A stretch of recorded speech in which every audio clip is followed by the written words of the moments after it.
샬롬. 오늘도 우리 사랑하는 성도님들 주 안에서 다시 뵙게 되어 반갑습니다. 오늘은 우리 주3교재 257페이지를 우리 함께 펼쳐보시면서 수요 예배와 주3교재를 통한 말씀 묵상의 시간을 겸하여 함께 하도록 하겠습니다. 주일 이후로 3일 동안 우리 모든 성도님들 주께서 주시는 많은 은혜들을 경험하시면서 함께 기쁨으로 감사함으로 살아내시라고 믿습니다.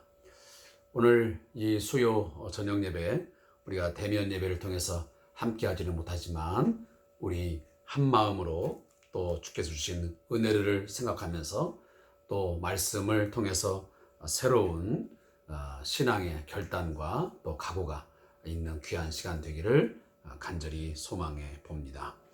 먼저 우리 찬송 538장을 우리 들으시면서 예배의 자리로 함께 나아가도록 하겠습니다.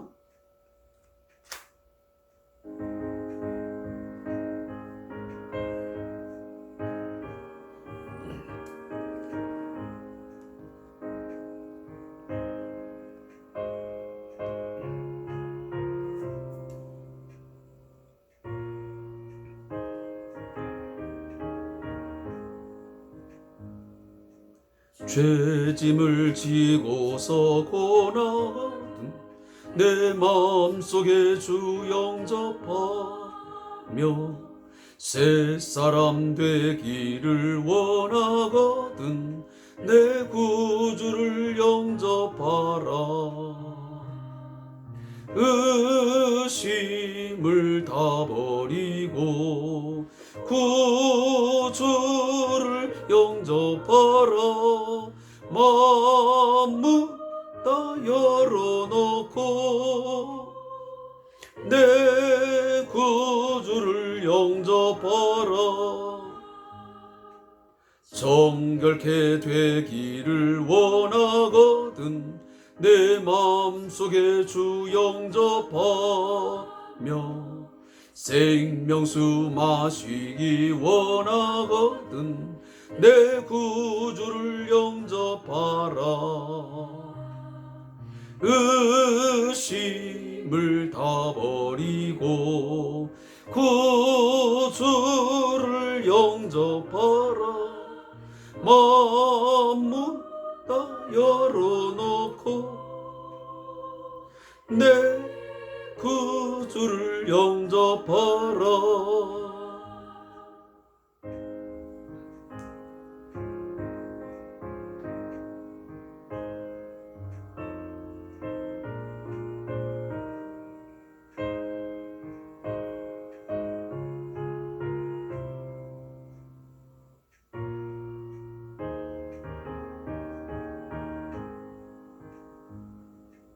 진실한 친구를 원하거든 내 마음속에 주 영접하며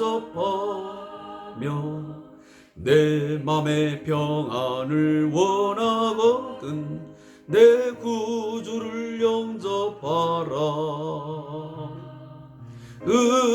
의심을 다 버리고 구주를 영접하라. 마음 다 열어놓고 내 구주를 영접하라. 즐거운 찬송을 하려거든 내 마음속에 주 영접하며 평안한 복지에 가려거든 내 구주를 영접하라. 의심을 다 버리고 구주를 영접하라. 마음 다 열어놓고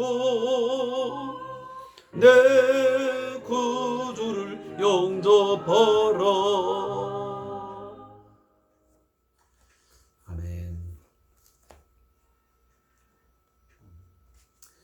오늘도 우리 수요 예배를 통해서 하나님께 주시는 마음의 평화를 또 주께 주시는 기쁨을 다시 한번 회복하고 그 기쁨과 즐거움 가지고 끝까지 하나님을 사랑하고 하나님을 섬기며 살아갈 수 있기를 주의 이름으로 부탁하고 축복합니다.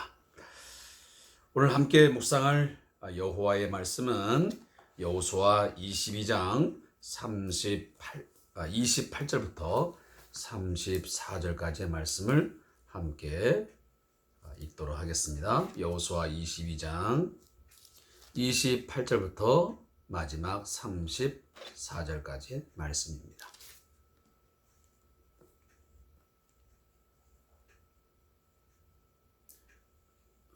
우리 함께 구약성경 354페이지 펼쳐서 함께 말씀을 읽습니다. 시작.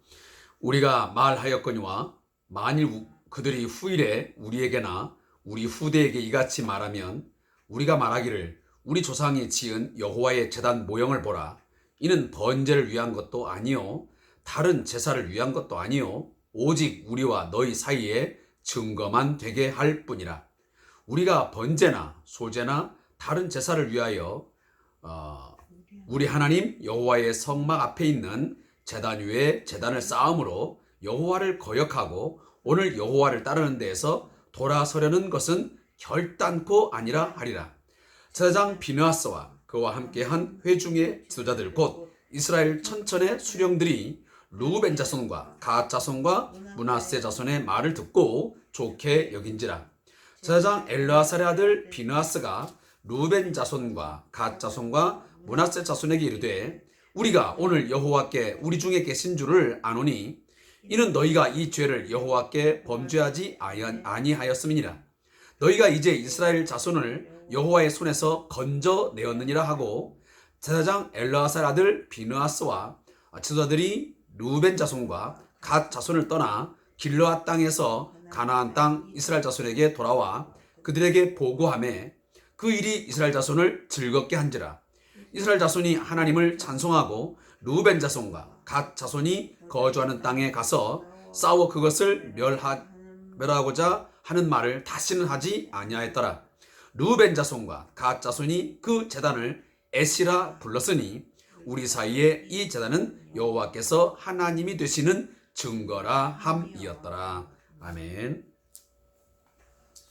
오늘 함께 우리가 묵상할 이 말씀의 제목은 요단 서편 지파와 동편 지파의 화해라는 말씀의 제목입니다. 이 부분에 대한 요약을 잠깐 설명을 드리면 두 지파 반, 다시 말하면 르우벤 자손, 갓 자손, 그리고 므낫세 반 지파의 그 대표들이 요단 동편에 제단을 쌓은 이유를 바로 서편에서 온 지파의 대표들에게 상세하게 설명을 하게 됩니다. 이에 비느하스와 10명의 서편 지파의 대표들은 그들의 생각을 아주 좋게 여기고 받아들이고 하나님께 범죄하지 아니하였음을 확신하게 됩니다. 그들이 다시 서편으로 돌아와서 이 사실을 자기 족속들에게 보고를 하게 되고 이 소식을 들은 모두가 함께 하나님을 찬송하는 내용으로 오늘 이 본문이 기록되어 있습니다. 그리고 결국 이 두 지파 반, 르우벤 자손, 갓 자손, 그리고 이 므낫세 반 지파들이 그 요단가에 세웠던 그 제단의 이름을 바로 에시라 이렇게 부르게 되어집니다. 사랑하는 성도 여러분, 우리들은 혼자 살아가지 않습니다. 분명 인간은 사회라고 하는 이 두 사람 이상의 그 관계 속에서 살기 마련입니다. 독자적으로 홀로 그 삶을 완전하게 만들 수는 없는 존재들입니다. 우리가 원하든 원치 않든 우리는 분명 이 세상에서 우리의 필요를 채우며 살아가기 위해서는 이웃들의, 바로 남의 헌신과 수고와 또 도움 속에서 만들어지는 것입니다. 그러나 우리가 부인할 수 없는 것은 이 사회적 관계를 이루면서 살아가다 보면 이 관계 속에서 반드시 문제가 발생할 수밖에 없습니다. 왜냐하면 인간은 연약하고 부족하기 때문입니다. 사랑도 부족하고 인내도 부족하고 지식도 부족하고 다양한 부분에서 부족하기 때문에 그 부족함의 부분 속에서 많은 갈등의 문제가 생기는 것이죠. 오늘도 우리가 어제부터 본문을 읽어오고 있지만 22장에 보면 요단 서편에 있는 9지파 반과 요단 동편에서 이미 모세를 통해서 땅을 분배받은 2지파 반 사이에 이 관계 속에서 오해가 발생하여 긴장관계, 다시 말하면 갈등관계를 갖게 되었습니다.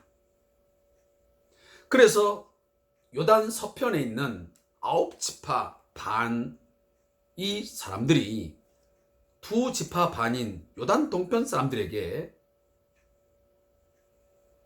큰 오해를 가지면서 저들과 전쟁을 치르는 한이 있더라도 이 문제는 반드시 짚고 넘어가야 된다라고 생각하고 결국 피느하스와 10명의 대표들이 동쪽에 있는 이 지파의 사람들을 찾아오게 됩니다.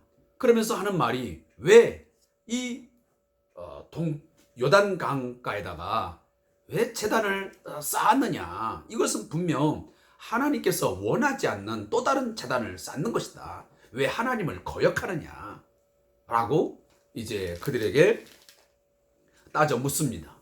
그러자 요단 동편의 2지파 반이 거기에 대해서 상세하게 오해를 풀고자 하는 의도에서 설명을 하게 됩니다. 그것이 뭐냐면 이 요단가에 세운 증표로 세운 이 제단은 우리가 번제를 위한 제단도 아니고 다른 제사를 위해서 제단을 쌓은 것이 결코 아니다. 이 제단의 모형을 보라. 우리가 그런 것을 하기 위해서 하지 않은 것은 이 바로 하나님 앞에 이것은 큰 죄가 되기 때문에 아니하면 당연한 것이고, 굳이 이 제단을 만든 것은 우리의 후대들이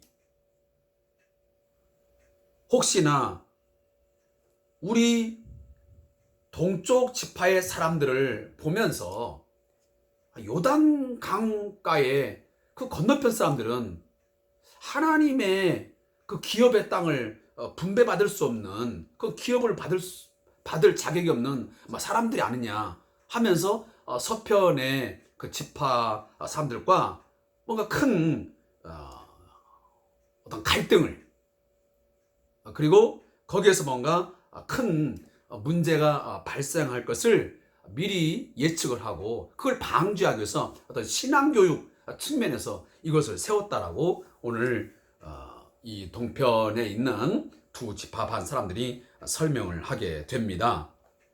그래서 29절 마지막 부분에도 그런 말씀이 있습니다.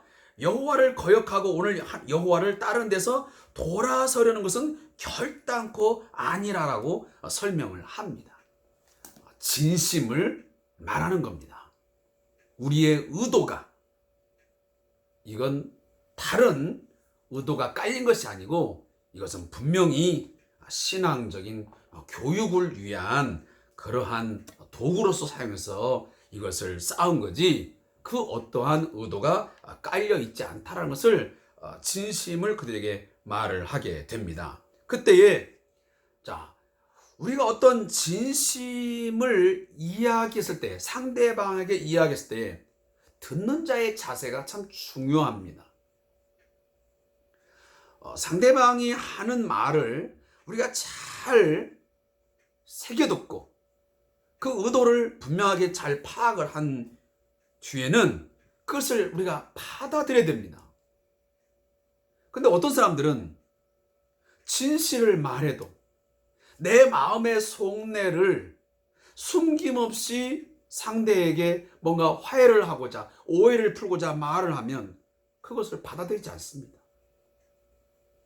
그래서 또 다른 오해를 갖게 되어서 결국 그 갈등을 해소하지 못하고 계속 증폭 또 다른 문제를 걸고 나와서 결국은 지속적인 그런 관계 속에서 많은 불편함을 겪는 경우도 참 많은 것 같습니다.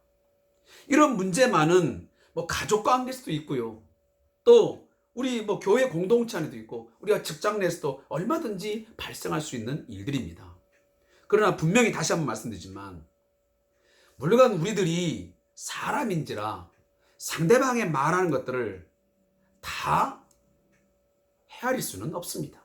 그게 진심인지 거짓인지 어떻게 다 완벽하게 그것을 이해할 수 있겠습니까? 들여다볼 수 있겠습니까? 없지요.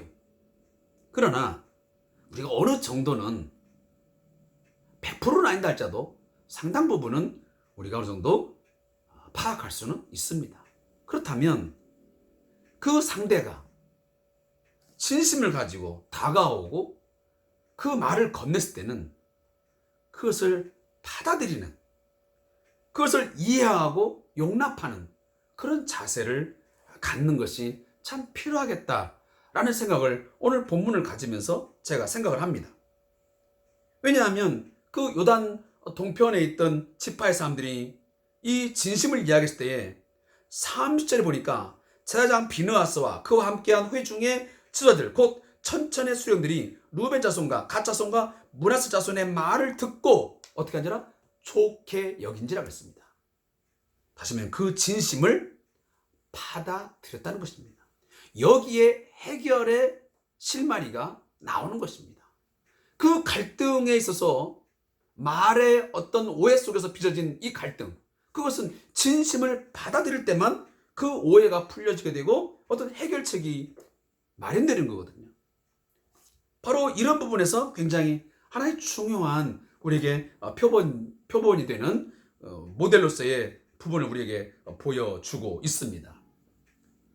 따라서 다시 한번 말씀드리지만 이 성경의 이러한 내용들은 오늘 우리가 신앙 공동체, 우리가 교회 공동체, 또 그리스도 안에서의 우리 가족 공동체를 이뤄가면서 하나님이 원하시는 어떤 화목한 공동체, 예수 공동체로서의 사랑의 공동체로서 만들어가는데 매우 중요한 지침이 되는 내용이라고 저는 분명히 받아들이고 이러한 것들을 우리가 적극적으로 우리의 관계 속에서 활용할 필요가 있다라고 저는 거듭 주장하는 것입니다.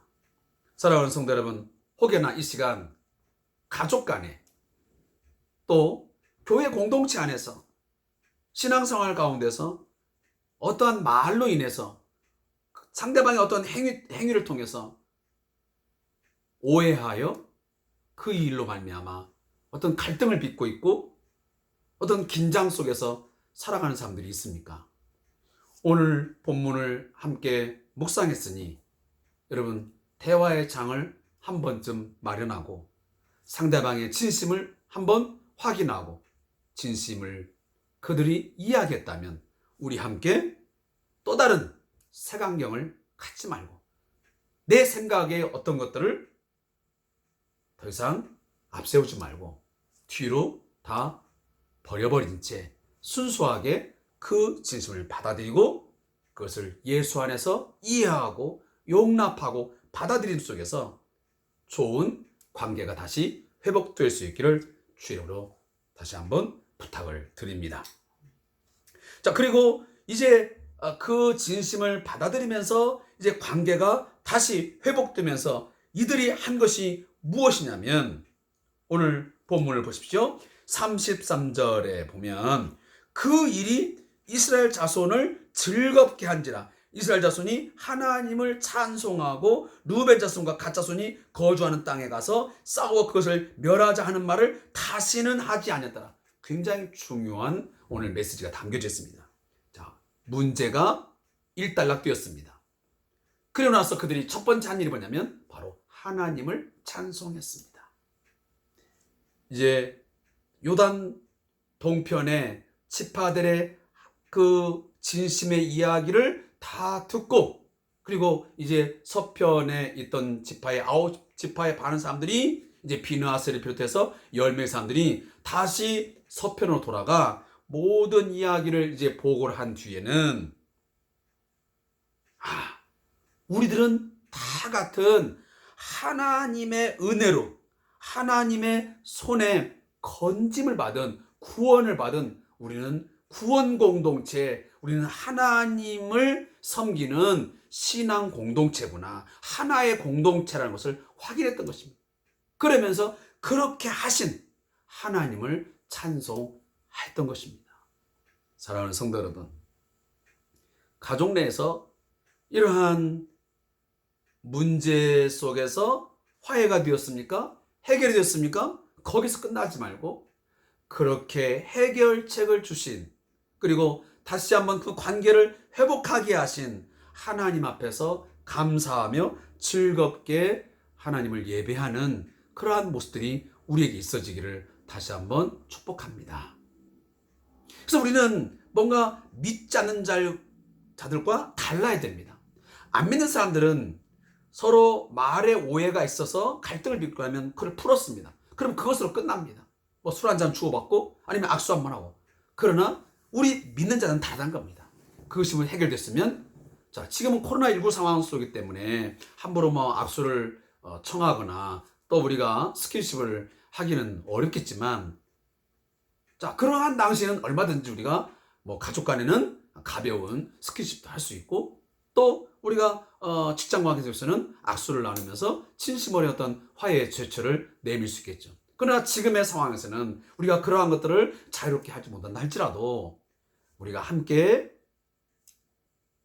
주먹으로 인사 나누면서 하나님 앞에 감사하며 우리 기도합시다 하면서 그 화해를 하나님 앞에서 뭔가 찬송함으로, 하나님을 예배함으로 마칠 수 있다면 그것이 가장 아름다운 바로 관계 회복의 모습이 아닐까 하는 것을 오늘 제가 말씀을 통해서 여러분에게 드리고, 또 하나는 하나님을 예배할 뿐만 아니고 또 하나는 다시는 하지 아니하였더라.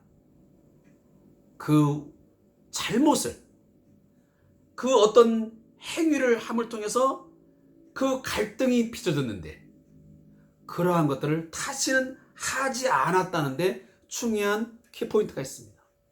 우리는 금방 화해를 해놓고도, 어떤 제출을 해놓고도 금방 돌았으면 진짜 그럴까? 하고 또 딴소리를 하고, 그러면서 시간이 지나면 또다시 그 상대방에 대해서, 그 조직에 대해서 오해를 하고 그 일을 반복하는 경향도 얼마나 많이 있습니까? 그래서 우리는 네가 그러면 그렇지 라고 우리는 또다시 그 사람의 과거를 들춰내버리고, 그러면서 더 큰 관계에 악영향을 미치는 경우가 얼마나 많냐 그 말이에요. 그런 부분에서 오늘 이 요단 서편 지파와 요단 동편 지파의 이 화해, 그리고 그들이 했던 이 행동, 이런 하나 부분들은 우리 신앙 공동체 우리들에게 매우 중요한 우리 삶의 어떤 그 방법들을 우리에게 가르쳐 주고 있는 것이 아니겠습니까? 사랑하는 성도 여러분, 그 문제를 풀어서 화해했습니까? 좋은 관계를 다시 회복됐습니까? 그러면 하나님을 예배하고, 그리고 그 이후에는 다시는 그런 행위들을 반복하지 않겠다고 하는 그런 결단과, 그리고 그런 삶이 지속되기를 저는 간절히 여러분에게 말씀을 통해서 권면합니다. 그리고 3, 4절에 보면, 자, 그 이후에 그 단을 뭐라고 이름했다고요? 증거라고 라고 하는 바로 이 at이라는 말은 바로 증거라는 뜻입니다. 그래서 이 요단강 가에 세웠던 이 제단은 다른 의도가 깔린 게 아니고 이것은 분명 여호와 하나님께서 바로 우리의 하나님이 되신다는 하나의 증거로 세웠다는 것을 오늘 다시 한번 우리에게 말씀해 주고 있습니다. 자, 오늘 제가 드린 말씀들을 정리하면서 이 주사암교제를 집필하신 목사님의 저자의 묵상을 제가 읽어보고 그리고 함께 우리 결론을 맺겠습니다. 요단 동편 지파의 실수로 시작된 오해는 자칫 비극적인 전쟁으로 확대될 수 있었지만 신중한 진상조사와 적극적인 해명으로 인해 위기에서 벗어나게 됩니다. 우리는 서로 다르기 때문에 상대방을 오해하기도 하고 갈등이 생기기도 합니다. 이때 필요한 것이 차분한 대화입니다. 대화를 통해 진솔한 생각을 나누면 쌓였던 오해가 풀리고 서로를 이해하게 됩니다. 하지만 부정적인 감정이 앞서서 진지한 대화를 못하고 감정적으로 대립하면 문제는 더 꼬여서 갈등을 증폭시키게 됩니다. 따라서 항상 열린 마음으로 상대방의 이야기를 경청하고 마음을 솔직하게 나누는 노력이 필요합니다. 이렇게 얽힌 관계를 풀어가려고 노력할 때 하나님은 은혜를 더하시게 됩니다. 하나님께서는 요단강 제단 사건을 통해 요단 서편과 동편 지파들이 한 신앙의 공동체임을 깨닫게 하시고 그리고 확고하게 세워가십니다. 이처럼 기도 가운데의 갈등을 대화로 풀어갈 때 하나님께서는 서로의 연약함을 받아주고 더욱 하나가 되게 하는 은혜를 누리게 하십니다. 사랑하는 성도 여러분, 우리가 시편 말씀 기억나십니까? 형제가 연합하여 동거함이 어찌 그리 선하고 아름다운고. 이 말씀, 저는 이 본문을 묵상하면서 생각이 났습니다. 예수 안에서 한 형제 자매로 우리가 만나지고 그리고 하나님을 나의 아버지로, 우리 아버지로 고백하고 그 예수 그리스도의 이름을 우리의 왕, 우리의 주로 섬기면서 한 공동체가 되었으면 가장 복 중에 복입니다. 우리가 함께 누려야 될 최고의 행복이고 복인 것임에 틀림이 없습니다. 우리 성대한교회 공동체 또 기타 다른 지역 내에서 섬기신 우리 사랑하는 성도님들, 때로 우리는 한 지역교회 안에서 하나됨을 확인하는 것도 필요하지만 더 나아가서는 경기도, 더 나아가서 대한민국, 더 나아가서 전 세계의 모든 그리스도 안에서의 성도들은 바로 하나님의 가족, 예수 생명을 나눈 바로 십자가 공동체인 것을 우리는 한순간도 잊어서는 안 됩니다. 이 공동체를 위기에 빠뜨리고 이 공동체를 흔들고 이 공동체 안에 갈등을 빚게 하는 그 모든 것들은 다 큰 죄악임을 우리는 하나님 앞에 이건 죄악인 것을 분명하게 아셔야 됩니다. 따라서 그 이유를 불문하고 혹여나 나의 잘못인 누구의 잘못인 탓하지 말고 서로 갈등을 빚거든 또 우리 교회 공동체, 우리의 신앙 공동체, 가족 공동체를 위기에 빠뜨리는 서로를 등 돌리게 하는 그 하나됨을 깨뜨리는 그러한 오해 소지가 있다면 빨리 대화의 장으로 나가서 그 대화의 장 속에서 서로의 진심을 이야기하고 그 진심을 받아들이는 가운데서 화해하면서 정말 사랑의 공동체, 믿음의 공동체, 성령의 하나 되게 하심을 굳게 지켜나가는 우리 그리스도의 사람들이 되시기를 다시 한번 부탁을 드립니다. 대화를 거절하고 대화를 싫어하고 또 대화를 한다 할지라도 그것을 받아들이지 못하고 자기의 어떤 주관적인 생각을 가지고 상대방의 말을 막아버린다든지 또 속단한다든지 하는 행위들이 있지 않기를 다시 한번 제가 부탁의 말씀을 드립니다. 여러분의 부부관계 속에서, 또 부모 자녀와의 속에서, 또 목사와 또 성도들 간의 관계 속에서, 또 성도와 성도 간의 관계 속에서 오늘 이 말씀들이 화해의 장을 만들어가는데 아주 중요한 지침서로서 그렇게 활용될 수 있기를 다시 한번 주의 이름으로 축복합니다. 오늘도 함께 수요 예배에 참여해 주신 우리 성도들에게 감사의 말씀을 드리고 아무쪼록 늘 서로의 연약함을 받아주면서 예수 안에서 하나됨을 함께 행복하게 지켜나갈 수 있기를 다시 한번 축복합니다. 감사합니다.